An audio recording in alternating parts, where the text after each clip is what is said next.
مشاهدينا الكرام السلام عليكم، مرحبا بكم من حلقة جديدة في حلقة جديدة من برنامج موميد شو. اليوم معنا شخصية بارزة، شخصية سياسية، ولكن puisque l'émission ديالنا elle est apolitique, mais puisque cette personne elle est vraiment politique, on va frôler un petit peu la politique, mais d'une façon, si vous voulez, humoristique. اليوم معنا فؤاد أحيدر. شكون اللي ما يعرفش فؤاد أحيدر؟ فؤاد أحيدر مرحبا بك. بارك الله فيك، شكرا، merci à toi de nous avoir invités أخي. Ben, c'est un grand plaisir de vous recevoir, sincèrement. بارك الله فيك، شكرا. Cette fois, le mois de février, pour commencer d'abord, il a commencé avec deux événements. Le premier événement, le 14 février, qui est Saint-Valentin. Et le deuxième, c'est le 60e anniversaire des MRE, de l'immigration marocaine. Bon, je vous demande d'abord, face à la caméra, un petit message à madame. Un petit message à madame? Oui, pas à moi, à madame. Hein. Ah, ok, à madame, donc ça va. Madame, tu me regardes? Bonjour madame. Ça va madame? Un petit message. Comme ça tu me vois à la télévision, parce qu'apparemment, je ne suis pas beaucoup là à la maison pour le moment, donc reste mahli madame. Reste mahli. Oh, un petit message. Voilà. Saint-Valentin. Il n'y a pas de message. Saint-Valentin, écoute, moi, pour la petite histoire, c'est que j'ai connu ma femme le jour de Saint-Valentin. Le hasard, hein, c'est pas que c'est Saint-Valentin. C'est pas que j'étais dans une soirée où on a organisé une soirée pour les célibataires. J'ai connu ma femme le 14 février, mais au fait, j'ai commencé le 15 février. Le 15 février, donc ça veut dire le 15 février, ça fait 30 ans que je suis avec ma femme. Et donc, subhanallah, on vient de fêter ou commémorer ou de se rappeler qu'il y a plus de 30 ans qu'on se supporte ou qu'elle me supporte, je ne sais pas. En tout cas, tous les jours sont des jours Saint-Valentin. C'est toujours sur Saint-Valentin. Je pense que, voilà, si on tient depuis 30 ans, 5 ans plus tard, c'est qu'il y a quand même un minimum d'amour entre nous deux. Et donc voilà, c'est pas évident. Dans les couples, il y a toujours des hauts et des bas, mais on essaye. Moi, la courbe, elle est toujours sinusoïdale. Moi, j'essaie d'apporter ma pierre à l'édifice, elle essaie d'apporter sa pierre à l'édifice, et on espère qu'on continuera, mais ça, c'est Dieu, quel sera notre avenir. Inch'Allah, pourvu que ça dure, Inch'Allah. On vous souhaite que le bonheur, vous et votre épouse et vos enfants, M. Fouad. Amin. 60e anniversaire de l'immigration des Marocains ici en Belgique. Un mot là-dessus? Écoutez, c'était une belle signature, c'est agréable de voir ça. Il faut voir que la communauté marocaine, elle est quand même intégrée partout. Quand j'ai intégré, j'aime pas trop ce mot, mais je veux dire, on peut les trouver partout. Du plus grand ingénieur, des gens qui travaillent à la SAPCAM, du personnel qui fait le nettoyage, jusqu'à celui qui travaille, qui change des camions, qui travaille dans des magasins, qui travaille à la caisse, qui sont politiciens, qui sont parlementaires, qui sont ministres. Je veux dire, la communauté marocaine est super bien intégrée dans ce pays, elle se trouve partout. C'est une part entière de ce pays. Mais on est encore beaucoup bafoué dans nos droits. Je voudrais faire une petite pensée à mon père qui, lui, est arrivé ici quand même dans ces années-là. Et donc, il avait dit une phrase, il m'a dit, j'ai pas compris mon fils. Il m'a dit, on n'a jamais eu autant d'élus, autant de gens à la police, autant de gens à la commune, et j'ai l'impression qu'on n'a jamais été autant restreint dans nos droits. Et donc je me demande, est-ce qu'effectivement, oui, il y a des réussites, mais j'ai l'impression que nos droits sont tous les jours un peu bafoués, surtout que cette communauté marocaine, on l'assimile aussi à la communauté musulmane de ce pays, et indirectement, on a l'impression que cette communauté n'est plus seulement le bienvenu, puisqu'on voit aussi les chiffres, l'extrême droite qui n'arrête pas d'exploser au niveau de toute l'Europe, mais en tout cas, un sentiment anti-islam qui fait que même les Marocains, qui sont la plus grande composante, s'inquiètent de l'avenir de ce pays. Est-ce que vous trouvez que toujours le Maroc est vraiment, après la 6e génération, bien, on est pas, je sais 4e génération. 4e génération, le Maroc est vraiment intégré? Si, le Marocain, il est partout. Écoutez, on les trouve dans les commissariats de police. Je parle culturellement parlant, pas professionnellement parlant. Culturellement parlant. Mais culturellement, par rapport à quoi? Quand je dis culturellement, je veux dire, alhamdoulilah, je veux dire aujourd'hui, moi, tu as l'occasion d'aller au café, tu peux aller à la mosquée si tu veux, tu peux, je veux dire, si tu as envie de manger marocain, tu manges marocain, tu as envie de manger italien, tu manges italien. Je veux dire, ils sont partout, ils se mélangent, ils vivent partout en Belgique. Il n'y a pas un endroit en Belgique où il n'y a pas de Marocains qui y vivent. Il y a des gens qui sont plutôt dans la campagne, on le voit au niveau politique par exemple, ils sont de gauche à droite, ils sont au milieu, ils seront bientôt à l'extrême droite aussi pour certains d'entre eux. Donc voilà, on le voit au niveau politique. Je veux dire, moi je suis étonné aujourd'hui de voir des Marocains ou des musulmans se mettre sur une liste, mais c'est leur choix. Chacun doit pouvoir choisir en bonne conscience. Et je pense que culturellement et religieusement, on est très très bien intégré dans ce pays. Je vous ai rendu visite au Parlement, à votre bureau. À l'époque, vous étiez encore président du Parlement flamand, à Bruxelles. Et ce qui m'a plu, et ça m'a fait rire aussi, si on veut un peu d'humour, c'est que votre bureau, il y a des tagines, des corps, il y a des photos d'Amazir, il y a aussi le drapeau belge, il y a aussi des touches belgo-marocains. Comment vous arrivez à gérer cette culture bipolaire? C'est pas une culture bipolaire. C'est Entre la Belgique et marocaine. Non, écoute, moi je ne dois pas faire un choix. J'ai dit souvent, il ne faut pas me demander de choisir entre mon père et ma mère. Je dis souvent, la Belgique, le Maroc c'est mon père et la Belgique c'est ma mère. Donc moi ou le contraire, je dis, c'est aucun problème. Je dis bien au contraire. Je dis, moi j'ai plusieurs identités.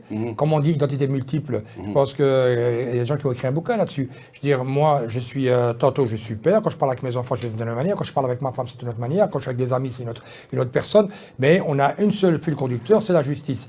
Je suis aussi marocain. Je suis aussi Rifin, de la maison d'argent de l'Hussima. Donc voilà, je pense qu'il n'y a aucune raison de... Quand tu rentres chez moi, tu vas te retrouver. Tu vas trouver des... je trouve, au fait, quand je rentre dans mon bureau, je trouve qui je suis. Tu vois, je suis belge, je suis marocain, je suis Rifin, je suis pro-palestinien. Voilà, je veux dire, tu vas trouver un drapeau, tu vas trouver des... j'ai des amis congolais, puisque effectivement, il y a tout ce qui se passe, je leur fais une petite pensée au massacre qui se passe actuellement au Congo et qui passe sous oubliette. C'est à peine si on parle, on fait du show, on crie, on gueule quand on est dans les rues, mais quand on est au fédéral et là où il faut voter, il n'y a personne qui prend des mesures. Donc, c'est pour dire simplement là, vous êtes en train de partir en politique, là. Non, mais oui, je rentre en politique, mais c'est pas grave, je t'en prie. T'as pas le choix. Mais oui, c'est un défaut professionnel, après. D'accord. On va faire un petit peu, je vais un petit peu l'enquête avec vous, je vais un petit peu chercher quelques photos sur le réseau social. Je suis tombé sur certaines photos. Celle-ci. Beau gosse, hein? Alhamdoulilah, j'avais des cheveux. Là, je crois que j'avais plus de cheveux à un moment donné. D'accord, parlez-moi de cet enfant. Cet enfant, c'est un enfant tranquille, qui est dans une famille à Malines, à Mechelen, puisque je suis né le 13 octobre 1973, et que c'est une photo, je crois que j'avais 4 ou 5 ans, je me rappelle plus exactement. Donc c'est une photo qu'on a prise à Malines quand j'étais encore enfant, et voilà. Je pense que c'est un enfant insouciant, comme tous les autres enfants qui aimaient jouer. Il n'y avait ni Internet, ni bazar, ni téléphone. Je crois que je jouais avec une poupée en plus. Donc, oui, en fait, je me disputais avec ma sœur, en fait. J'ai pris sa poupée. Tu vois, encore maintenant, on me le rappelle. Ce que j'aime bien ici, c'est la coupe hippie. Ouais, les Bee Gees. Regarde, c'est ma mère qui lui coupait les cheveux. Tu vois qu'on allait au coiffeur à ce moment-là. Mais j'aime bien la coupure, beau gosse. C'est super. Dès que c'est la mode, regarde les pulls aussi. Still alive. Franchement, j'avais la salopette et tout de dingue. Voilà, elle est magnifique. Regarde ma mère, parce qu'elle a quand on était petits, on t'a fina. Et maintenant, on a 50 ans, après qu'elle a fina, subhanallah. Elle a vraiment resté maman. Hein. Bon, je sais bien que vous avez un petit peu travaillé au Clémenceau, pas mal d'années, vous avez travaillé au Clémenceau. C'est une grande école pour vous? À quel âge vous avez travaillé au Clémenceau? À cet âge? Relatif. C'était quoi ça? Ah ouais, c'était pour mon anniversaire. À quel âge vous avez ici? Non, ça je sais plus, ça j'étais encore jeune. Mais je pense que l'autre photo, oui, celle que vous montrez, moustache. Celle-là, j'avais 14 ans, mais je paraissais déjà beaucoup plus grande. Et c'est vrai que travailler à Clémenceau, je travaillais à la gare du Midi, puisque quand j'étais jeune, je faisais les marchés, samedi, dimanche. Et donc, et des fois, je me réfléchis à ce moment, je me dis, mais comment est-ce que j'ai fait que mes parents m'ont laissé aller à pied? Donc, je partais de Molenbeek jusqu'à la gare du Midi à pied. Je faisais par exemple 30 à 35 minutes de marche à pied pour arriver, que le camion arrive à 5 h du matin. Je déchargeais le camion, je vendais, et puis après, je pouvais reprendre le train pour revenir vers la maison. Voilà, et j'avais 13-14 ans. Vous avez senti l'indépendance, que c'est l'indépendance financière? Mais c'est une indépendance, ça m'a permis d'être indépendant, puisque je suis dans une école qui s'appelait Lyon-Lepage, puisqu'à un moment donné, j'ai fait mes études en français. Et j'étais à Lyon-Lepage, et c'était assez cher comme école. Alors, il y avait des sports qu'il fallait payer, et donc moi, je voyais bien qu'à la maison, on est 8 frères et sœurs. Je veux dire, les parents, ils peuvent payer autant qu'ils veulent, si on peut alléger les charges, il faut le faire, même si les parents ne l'ont pas spécialement demandé. Moi, j'ai pas eu un sentiment où je manquais de quelque chose, mais quand même, c'était pas facile. Je crois que oui, frères et sœurs, c'était important d'apporter sa contribution. Quand je recevais une facture de l'école qui demandait de payer 2000 francs belges à ce moment-là pour faire un sport, c'était le basket, j'aimais bien le basket, c'était beaucoup d'argent. Acheter une paire de baskets à 700-800 francs belges, c'était très cher, c'était 20 €. Ça paraît rien aujourd'hui, mais ça paraissait énorme à ce moment-là. Quand tu gagnes 40 000 francs belges et que tu as 8 enfants et que tu as une famille au Maroc qui de temps en temps te demande de l'aide, c'est pas évident. Et alhamdoulilah, c'est ça aujourd'hui, quand je vois mon père, comment il faisait avec sa famille, comment il est, c'est quelque chose, ça m'a aussi éduqué, c'est aussi mon identité. Pourquoi est-ce qu'on aide? Quand tu vois tes parents qu'ils aident, ils soutiennent, et le peu qu'ils ont, ils le partagent, comment tu ne veux pas avoir une autre éducation? C'est pour ça que je me suis mis à un pied d'honneur de partager, que mes enfants voient ce qui est important du partage, parce que ça n'apporte que du bonheur, le partage. Qu'est-ce que vous vendez au Clémenceau? Légumes, fruits Je vendais des fruits, des fruits et des légumes, mais j'étais un très très bon vendeur, attention. Oh là là, banane, 3 kilos sans demander cher. Ouais, Maria, profitez, on vient voir Paris là. Je suis pas cher là, Maria.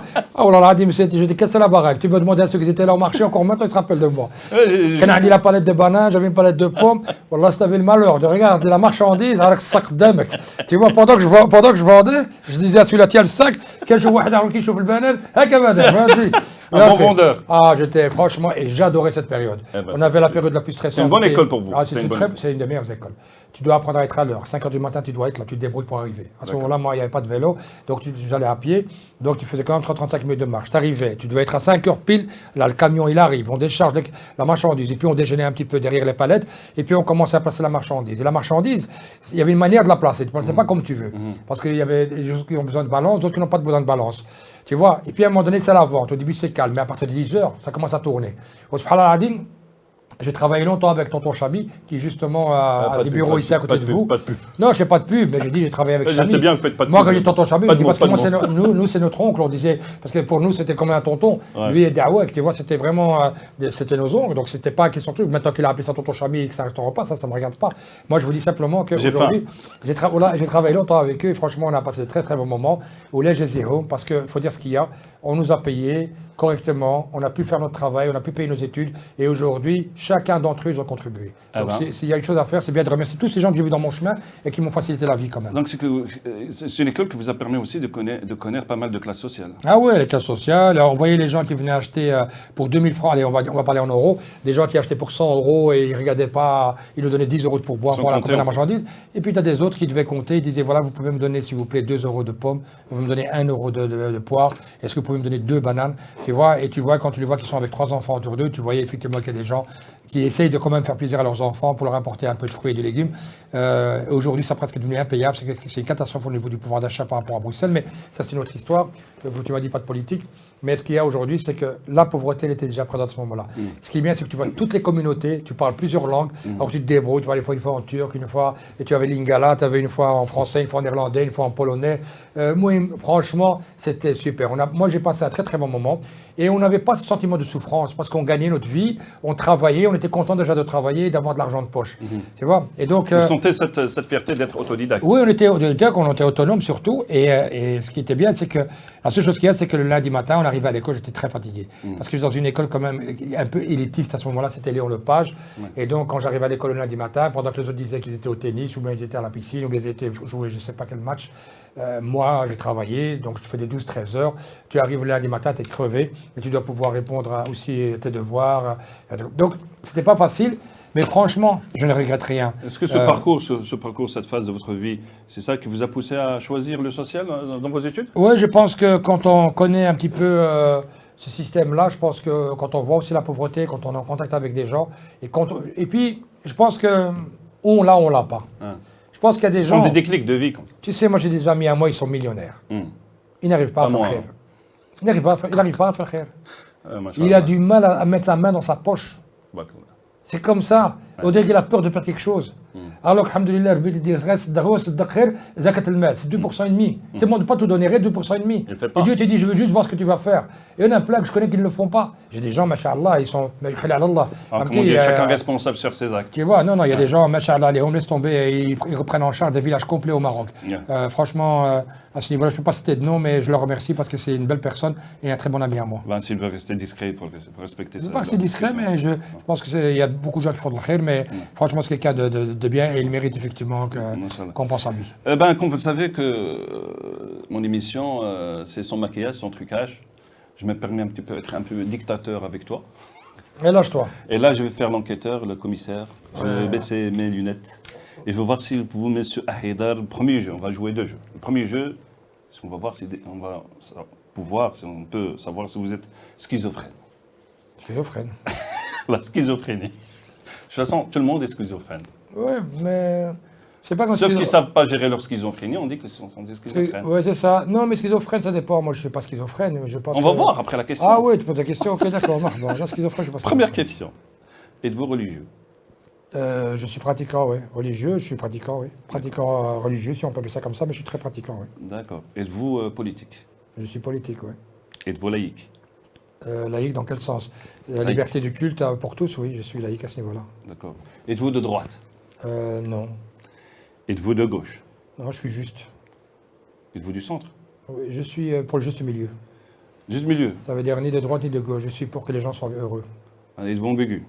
Ambigu? Non, pas ambigu. Libéral de gauche, on va dire. Allez, comme ça, on est tranquille. Justement, êtes-vous libéral? Je suis libéral de gauche. Là où je vous trouve un peu ambigu.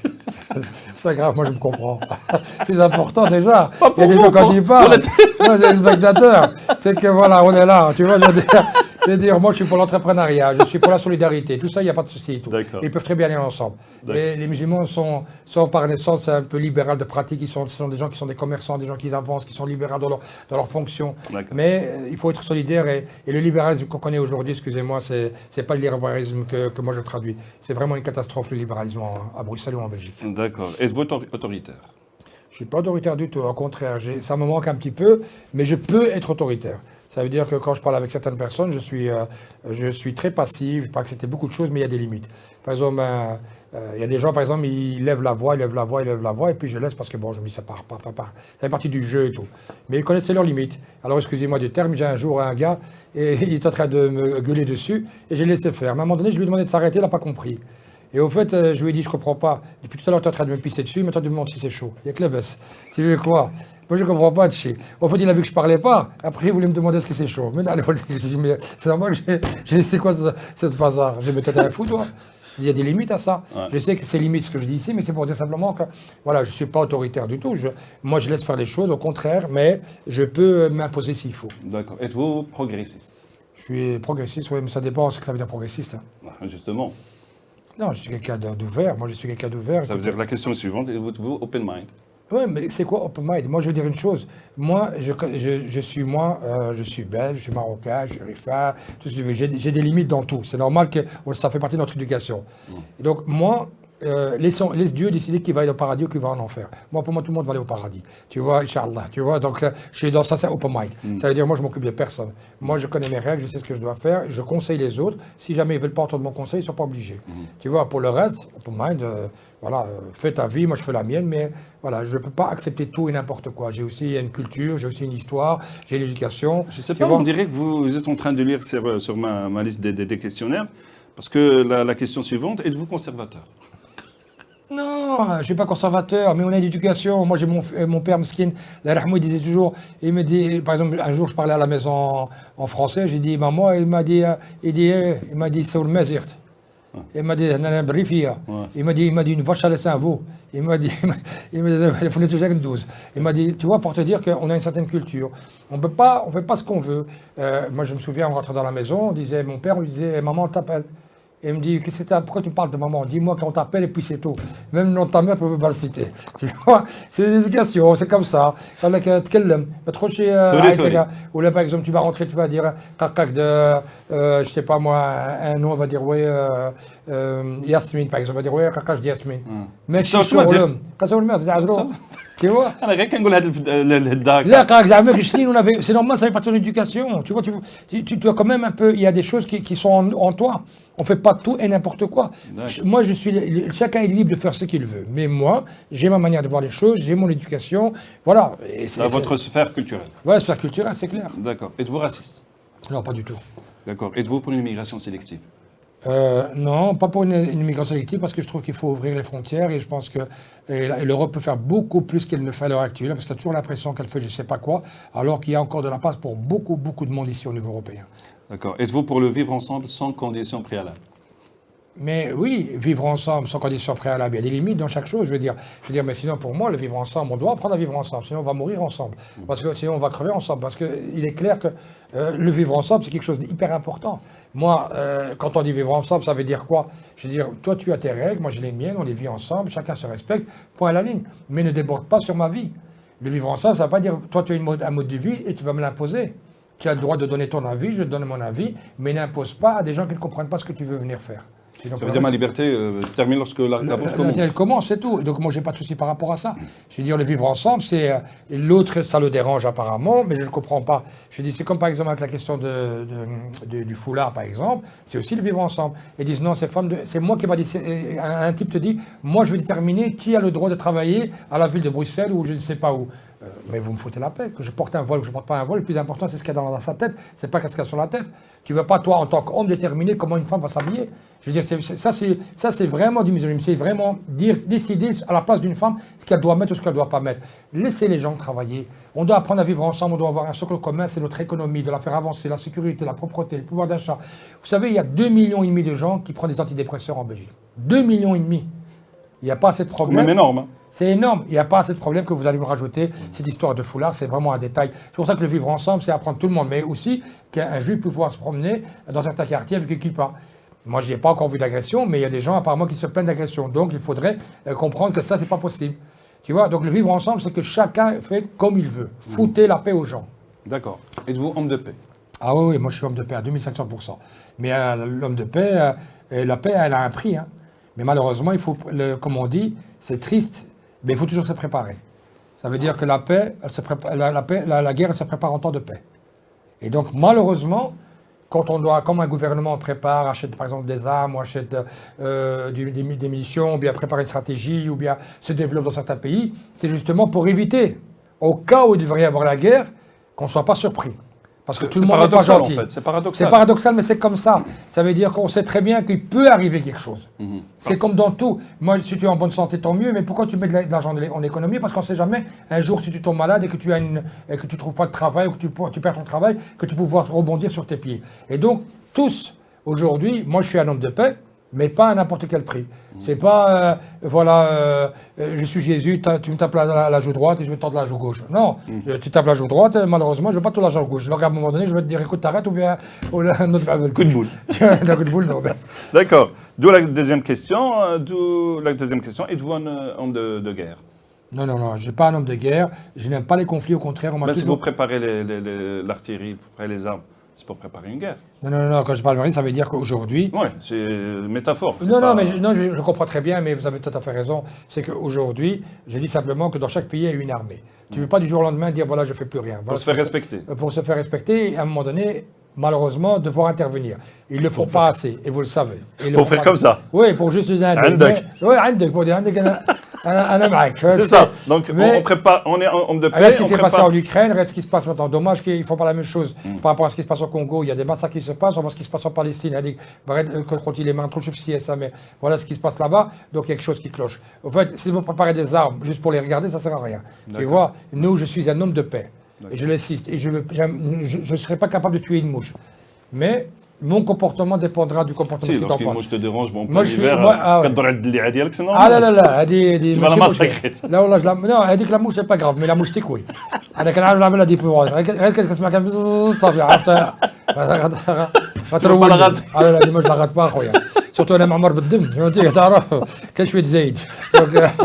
الله يحفظه صافي. الله يحفظ اخي. Êtes-vous royaliste?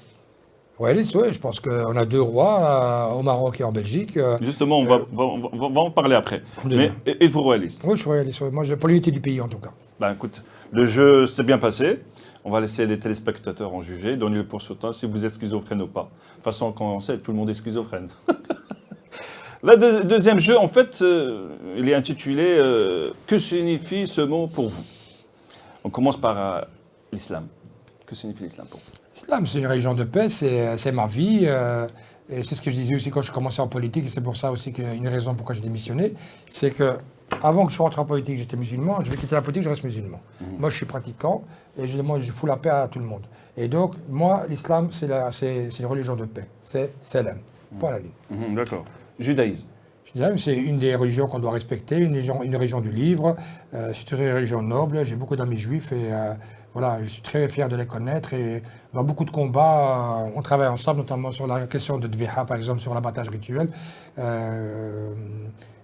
Ils étaient nos premiers partenaires. Et donc, j'étais très content quand j'ai vu que plusieurs rabbins sont venus me remercier pour le combat que j'ai mené par rapport à ça. C'est pour ça que j'ai tombé sur une vidéo par rapport à ce sujet de l'abattage rituel. Directement caméra, regardez-moi bien. J'ai pas voté l'abattage rituel. Vous n'avez pas mis de gants en parlant de ça. Il est direct. Ah non, ça c'était sans masque. Oui, parce qu'il y a quelques années. Pas de diplomatie. Parce qu'il y a quelques années, il y a des gens qui sont amusés à faire une vidéo pour nous accuser de tout et de rien. Maintenant, bon, les gens se sont excusés, ils ont dit désolé, on s'est trompé, ainsi de suite. Bon, c'est pas grave, c'est passé, c'est du passé. Il fallait clarifier les choses. Moi, je clarifie les choses. C'est important de clarifier et tout. C'est comme ça. Mais le plus important pour nous, je suis très heureux que malgré tout ça, dans ce débat, c'est qu'il manquait que 2 voix. Parce qu'au fait, tous les partis politiques avaient donné la liberté à chacun de voter comme il voulait. C'est dit, on va frôler quand même la Oui, politique. mais c'est important parce que, au fait, ce qui est beau dans tout ça, et c'est ce que j'ai aimé chez beaucoup de gens, c'est que tous les partis politiques, ils ont dit votez comme vous voulez. Mais quand ils ont vu qu'il leur manquait 2 voix, notamment Gaïa, quand ils ont vu qu'il manquait des voix, ils ont été chez le parti pour leur dire ah non, mais Fouad Haïdar, et qu'est-ce que va faire SPA? Ils vont dire ah non, non, ils vont voter pour, ou il y en a un qui va s'abstenir, et je ne sais pas ce qu'ils ont raconté. Et je dis mais pourquoi vous parlez à ma place? Moi, j'ai un accord à Bruxelles pour voter contre. C'était clair. Il n'y avait pas de discussion par rapport à ça. C'est pas moi, hein, Non, Fouad. non, c'est pour dire que c'est clair. Et donc, voilà, et donc aujourd'hui, il y a eu un autre débat qui a été mis en avant. Moi, je leur ai dit, écoutez, ne me demandez pas de discuter sur cette base-là.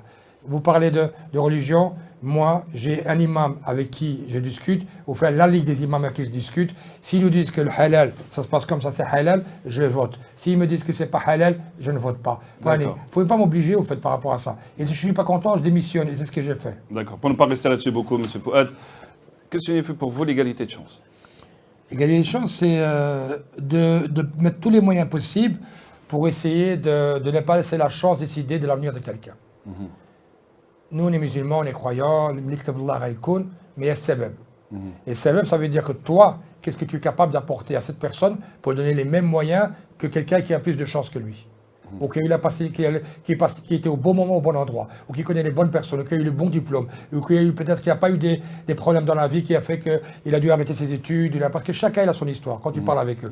Et donc l'égalité des chances, pour moi, c'est ça. C'est de ne pas laisser simplement la chance décider sur l'avenir de quelqu'un. Donc aujourd'hui, nous, en tant que politique, c'est pour ça qu'on est rentré en politique. Je dis souvent, le plus important chez Dieu, c'est pas ce qu'il nous a donné, c'est ce qu'on en fait. Peu importe ce que tu as. Tu peux être intelligent, mais qu'est-ce que ça fait que ton intelligence? Tu as donné de l'argent, qu'est-ce que tu as fait avec? Aujourd'hui, Dieu nous a donné la possibilité de corriger des injustices. Il nous donne la possibilité, parce que s'il voulait, tout le monde aurait eu la même chose. Mais tu dis, toi, je veux savoir l'argent que je te donne en excédent, l'intelligence que je te donne en excédent, la capacité d'aider les gens, qu'est-ce que tu vas faire avec? Et ça, c'est mon moteur, ça a été toute ma vie mon moteur, alhamdoulilah. L'immigration. L'immigration, c'est une chance. Je pense que l'immigration a toujours existé. Et on continuera à comprendre qu'un homme, ce n'est pas un arbre. Un homme, ce n'est pas un arbre. Il a 2 jambes. S'il ne trouve pas son bonheur dans le village où il est, ben, il va dans la ville. Dans la ville, il va dans une autre ville. Dans un pays, dans un autre pays. Il traverse la mer. C'est comme ça. L'immigration a toujours existé. Celui qui croit qu'il va stopper l'immigration, il se met le doigt dans l'œil. Bien au contraire. Alhamdoulilah, l'immigration, c'est une richesse. C'est ça qui a permis aujourd'hui de créer les États-Unis. Tout le monde parle des États-Unis comme je ne sais pas quoi. Mais quand tu regardes, c'est vraiment des gens qui sont venus du monde entier. L'Angleterre, la même chose. Je pense qu'il faut qu'on arrête de voir l'immigration comme quelque chose qui n'est pas une réussite. Si on a des problèmes avec certains, c'est possible, mais on les retrouve dans tous les zones de la société. 5 heures du matin? 5 heures du matin Le débat, oui, 5 heures du matin, oui, il faut un peu plus tôt quand même. Oui, un peu plus tard. 6 heures du matin? La 6 heures du matin, oui, Salat al-Fajr.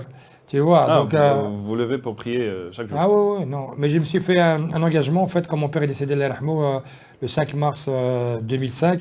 Je m'étais, d'abord, parce qu'il faut prier de façon le Fajr, mais je m'étais pris un engagement de prier le Fajr tous les matins et de faire une prière pour mon père aussi. Donc, je veux dire une chose, c'est que c'est un engagement. Je ne dis pas que je me réveille tous les jours, mais je le fais pratiquement tous les jours. Et j'aime bien parce qu'il y avait un type, maintenant souvent sur Facebook, je mets aussi l'heure quand je me réveille, que je mets l'heure de la prière. Pourquoi je fais ça? Parce qu'il y a un type, il m'a dit aussi, qui était ex du parti où j'étais, qui disait, oui, est-ce que c'est normal, toi, en tant que président du Parlement, tu te lèves à 5 h du matin ou à 6 h du matin pour prier et tout? Je dis, mais ça ne te regarde pas. Moi, je mets ce que je veux sur mon Facebook. Tu as envie de me suivre, tu me suis pas, il ne faut pas le faire. Mais tu sais ce que je vais te dire? Je vais dire, moi, je t'ai déjà convaincu. Mais maintenant, tu m'as encore plus convaincu. Toi, je vais me lever rien que pour toi et je vais te mettre l'heure exacte. Parce qu'avant, je ne mettais pas l'heure. Mais maintenant, je vais mettre l'heure. Comme ça, et je ne vais même pas te bloquer. Comme ça, tu pourras de temps en temps aller regarder si jamais je me suis levé pour aller prier ou pas. Je dis, mais de quoi tu te mêles? Mais mêlez-vous de vos affaires. Et je dis, chacun fait ce qu'il peut. Moi, j'essaie de trouver un équilibre sur la vie sur Terre et la vie dans l'au-delà. Ici, c'est juste de passage. La vraie vie pour nous, c'est que moi, quand je parle avec les gens, je dis, la vraie vie, elle commence après. Inch'Allah, la vraie vie, elle commence après la mort. Ici, on vit, on se déplace, on mange, on boit, on fait ce qu'on peut et compagnie. Mais Inch'Allah, la vraie vie, c'est après la mort. Dans l'au-delà. Et c'est ça qui fait peur aux gens. D'accord. Est-ce que la locution, qui est assez connue, je ne sais pas si vous la connaissez ou pas, qui dit « je suis distant, dispo, rien ne m'arrête, pas prêt à disparaître ». Ah, c'est beau ça, je crois que je vais utiliser ça comme slogan. Oh là là, c'est très très beau. Magnifique, tu as droit d'auteur là-dessus. Oui, je vais le faire. Oh là, magnifique. Je vais faire. Non, moi je suis... Bon, voilà. Mohamed Albani. Ah oui, mais oui. Non, vas-y, dis-moi. Non, c'est très bien. Je pense que c'est bien clair que j'ai commencé, j'ai démarré. C'est exactement toi, ça? Non, c'est exactement moi. Moi, il n'y a rien qui m'arrête, à part si Dieu me demande, enfin, s'il se passe quelque chose avec le Bel Alami qui t'oublie, donc je m'arrête. Et si c'est ma mère qui me le demande, j'arrête. Donc c'est elle. Tout le reste, il n'y a personne qui peut m'arrêter. C'est vrai que ma femme, elle est influente, j'ai mes enfants, je dois quand même tenir compte de tout ça et tout, mais elle ne se mêle pas trop. Mais je vais dire, aujourd'hui, si ma mère, elle me dit, voilà, tu arrêtes ce que tu fais là, j'arrête tout de suite. D'accord. Il n'y a personne d'autre. La Belgique pour vous? Belgique, c'est mon pays. Moi, je suis né ici. Je suis né en 73. J'ai 50 ans en Belgique. C'est mon pays. J'ai étudié ici, j'ai grandi ici, j'ai mes amis ici, j'ai ma famille ici, j'ai mes repères ici. Je veux dire, voilà. Et j'en suis très heureux. Mais effectivement, mon père ou ma mère nous ont éduqués à la marocaine. Donc, on a une culture marocaine, on est souvent au Maroc. Donc, on a un lien avec ce pays. Donc, on a une double appartenance. De la deuxième question, le Maroc. Que signifie le Maroc pour vous? Mais comme je disais tout à l'heure, la Belgique, je t'ai dit, la Belgique, c'est mon père et le Maroc, c'est ma mère. Donc, je dirais, c'est mes parents, en fait. Je les aime tous les deux. S'il y en a un qui fait le moindre mal à mon pays, que ce soit la Belgique ou le Maroc, il va me trouver sur son chemin. Tu vois? Donc, c'est ça qui est clair. Moi, ce sont mes pays, je dis, comme je disais tout à l'heure, c'est mon père et ma mère. Je les respecte plus que tous. C'est notre drapeau, nos drapeaux, on les respecte tous les deux. Bien au contraire. Moi, j'ai mon bonheur ici en Belgique, j'ai mon bonheur aussi au Maroc. Et on essaie de trouver des interactions pour pouvoir de temps en temps aller en vacances là-bas. Le mot Amazir. Moi, Amazir, c'est dans notre sang. Moi, je suis de l'Hussima, donc mon père, il est de l'Hussima. Ma mère, elle est de Tétouan, mais elle est née à Tétouan, mais d'origine, elle est de Essaouiqan, du côté de l'Hussima. Donc voilà, Amazir, c'est une culture, c'est le mot être libre, être indépendant. Mais je veux être Amazir dans un monde, dans le monde du Maroc, même si on a des cultures un peu partout. C'est pas parce que c'est comme l'Europe, hein. C'est n'importe tous ceux qui parlent français vont se dire on va se rassembler. Moi j'ai mon histoire dans le Maroc. Je suis par exemple néerlandophone, pas avec la Hollande, je suis néerlandophone dans un pays qui s'appelle la Belgique et à Bruxelles comme bilingue. Tu vois? Donc pourquoi est-ce que je vais devoir éclater le Maroc en deux ou je ne sais pas ce qu'on nous raconte? Moi, je veux rester dans mon Maroc uni et que je veux qu'on respecte ma culture, ma culture amazigh. Alhamdoulilah, je parle le rif mieux que l'arabe. Pour vous dire que nos parents, ils nous ont inculqué ça. Ils nous disaient, quand tu parles avec Dieu, tu parles en arabe. Enfin, c'est pas important, mais je veux dire, parce qu'on prie en arabe, on a pris le surat al-arabiyya, tu vois? Mais je veux dire, quand on prie en arabe. Quand on parle à la maison, on parle mazir. Quand on est à l'extérieur, on parle français, néerlandais, anglais. Alhamdoulilah, on a 5 langues aujourd'hui. Donc il speak English. A little bit. D'accord. Le roi Philippe. Le roi Philippe, c'est le roi des Belges, c'est notre roi. Que j'ai pu assister à sa consacration il y a plusieurs années. Donc voilà, c'est quelqu'un que j'ai rencontré, qui est magnifique, personne très calme, agréable à discuter avec lui. Franchement, c'est quand tu rencontres les gens que tu te rends compte comment ils sont. Le roi Mohamed VI. La même chose. C'est quelqu'un de super agréable. Vous l'avez rencontré? Oui, on a rencontré à plusieurs reprises, oui, dans le cadre des fêtes de Eid al-Arch. Et j'ai été même, pour te dire, la première Eid al-Arch en 99. En 99, j'étais dans une des tables protocolaires et tout. Franchement, c'était très agréable. Il venait d'être élu, enfin, il venait d'être pris, c'était roi, et c'était Yousfi qui était Premier ministre à ce moment-là. Exactement. Et donc, c'était assez agréable, ce passage de pouvoir. Et puis voilà, je suis retourné encore quelques années après. Donc à chaque fois que j'ai l'occasion d'aller à la fête du trône, il faut être aussi invité officiellement, tu fais pas ce que tu veux. C'est quand même assez exceptionnel et assez magnifique. Le mot papa. Mon papa y a couché. Le Walid Larhmo, j'espère qu'il est fier de nous, fier de ce qu'on est devenu. Il est fier, ça je suis sûr et certain. J'ai eu l'occasion, j'ai été élu en 2004 et les 3 premiers mois il est venu au Parlement. Et quand il est rentré, il était assez impressionné et tout, et très fier, je le voyais, je le faisais promener dans le Parlement et tout. Et il y avait la prestation de serment. Et donc pour lui, c'est, je pense, une réussite aussi pour lui aussi, pour lui ou pour ma mère, de voir leur fils, alors que, voilà, mon père, il est arrivé ici comme ouvrier ici en Belgique, mon grand-père était déjà ici. De voir son fils rentrer dans une belle instance qui est le Parlement bruxellois en 2004, je ne pense pas qu'il aurait pu croire ça un jour. Et ça lui donnait une certaine fierté, et moi j'étais fier de lui apporter cette fierté-là. Je veux dire, voilà. La seule chose que je regrette, c'est de ne pas avoir pu lui dire que je l'aimais, parce que je voulais lui dire en face, mais je n'ai pas arrivé à lui dire. Est-ce qu'on a comme ça cette... je ne sais pas. Le Walidim Sakin, il était à l'hôpital, et je n'ai pas arrivé à lui dire, en fait. Je lui ai dit à travers la radio. Parce qu'il lui restait 1 ou 2 jours à vivre et tout, et j'ai appelé, j'étais à la radio, je demandais est-ce que je peux passer à la radio et tout, et on lui a fait écouter, comme quoi que je lui avais dit, que je voulais dire à mon père que je l'aimais, parce que j'arrivais jusqu'à l'hôpital. Pourtant le médecin nous a dit, il reste plus qu'1 jour ou 2, Et j'avais été toqué à la porte, j'ai dit je vais aller lui dire à l'hôpital parce qu'il était à l'hôpital. Et donc je dis je vais aller lui dire, je vais lui parler. Et puis voilà, pour le remercier pour tout ce qu'il a fait, pour ce que je suis devenu, pour son soutien, pour les 8 enfants qu'il a. Tu vois, donc c'est un manque, mais alhamdoulilah. Alhamdulillah. Maman? Ma mère, écoute, Lolida, mon frère, il y a Kulchi. Moi, ma mère, tu sais, laisse tomber, c'est le moteur, Lolida, moi, quand je l'appelle, je ne dois même pas parler, je dirais, je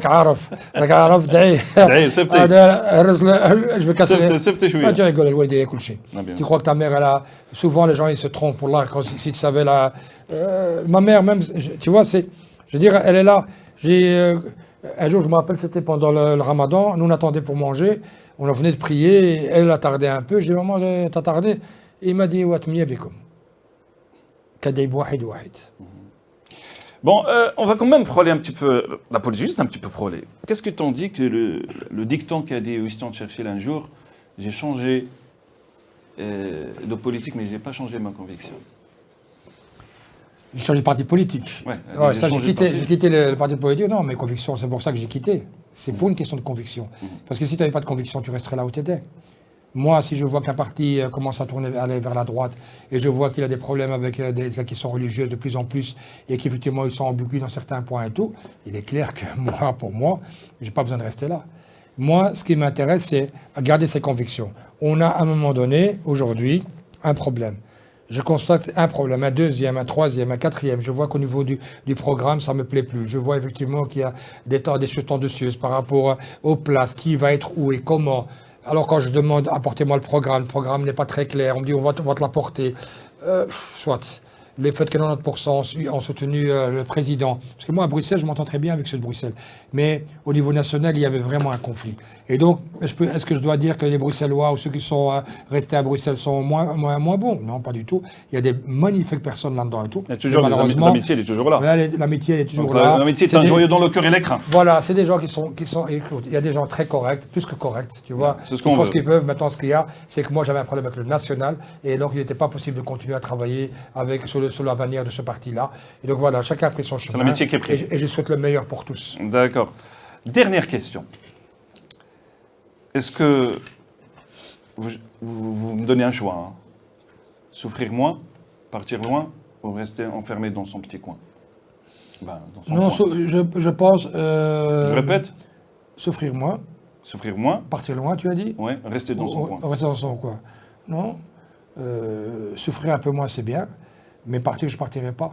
Pourquoi je vais partir? Au contraire, si tout le monde part, qui va rester? Vous savez, il y a une phrase qu'on dit souvent, si tous les dégoûtés partent, il ne reste plus que les dégoûtants. Si tous les dégoûtés partent, il ne reste plus que les dégoûtants. On me dit, moi je reste là, je vais m'accrocher avec 2 mains. Parce que j'ai 50 ans aujourd'hui, j'ai encore plein d'énergie, j'ai plein de gens qui attendent qu'on apporte du changement, et ils me font confiance et je ne vais pas trahir leur confiance. Je pense que cette fois-ci, c'est pour ça que cette fois-ci, je ne fais pas de la politique pour être parlementaire. Si je voulais être parlementaire, je restais là où j'étais. Moi, je suis candidat pour être ministre. Je veux être dans le gouvernement, je veux pouvoir décider, je veux pouvoir apporter mon veto. Tu vois, là où on peut l'apporter pour dire stop, ça, non. Mais pour ça, on doit pouvoir ramasser entre 15 et 20 000 voix. Et donc, c'est difficile, ça ne va pas être évident. Et ce qui est bien cette fois-ci, que tout le monde peut voter pour moi. Les francophones néerlandophones, parce que je serai sur la liste, il me faut d'Aïdar. Donc, cette fois-ci, il faut juste retenir mon nom. Même pas vous casser la tête avec autre chose et tout. Donc, que ce soit francophone, néerlandophone, tout le monde peut voter. Et on sera dans le même gouvernement. Et ce qui est bien, c'est que quand on a eu le problème avec la discussion sur l'abattage, avec Gaza, ou avec le foulard, ou avec d'autres points qui tiennent, comme le harcèlement, que ce soit la propreté publique, que ce soit le pouvoir d'achat, que ce soit le logement, tous ces points-là, je travaille tous les jours dessus. Et les gens se disent, mais attention, il n'est pas au Parlement flamand, il est au Parlement bruxellois. Sauf qu'il y a 17 places qui sont réservées pour des néerlandophones et 72 pour les francophones. Et moi, ma chance à moi, c'est que je suis parfaitement bilingue et que je peux jouer sur le côté francophone, néerlandophone. Mais il y a une chose sur laquelle il y a 2 identités. Mais il y a une seule personne, avec un seul fil conducteur, c'est de pouvoir aider les gens et rendre les gens heureux. Et ça, c'est le plus important. Et j'espère, Inch'Allah, qu'on va pouvoir faire la différence grâce à vous. On vous souhaite que le succès, Merci beaucoup. Avec, Inch'Allah, Najah. Inch'Allah, merci Eh ben, beaucoup. c'était un grand plaisir Merci à toi. d'ouvrir votre cœur et on est désolé un petit peu, c'est des questions un petit peu gênantes. C'était très très bien, merci. Ben, franchement, je suis content que je ne sais pas comment que ça fait certains journalistes qui te donnent parfois des questions à l'avance, qui disent voilà quand on va parler. Toi, tu n'as rien voulu savoir, j'ai rien compris. On dirait que c'est un secret d'État. Et maintenant, je vais voir si mon dos il est encore mouillé parce que quand je l'ai transféré, je me demande quelle question à me poser. Mais alhamdoulilah, tu as été plus que correct et en tout cas, ben, c'est normal en tant que journaliste, tu fais ton travail et il est logique de nous mettre sur le gris. Mais merci en tout cas pour ton invitation. مشاهدينا الكرام لا يسعني الا ان اشكركم على حسن المشاهده. شكرا. هذا محمد العباني كان معنا فؤاد حضار. السلام عليكم. سلام. Salam.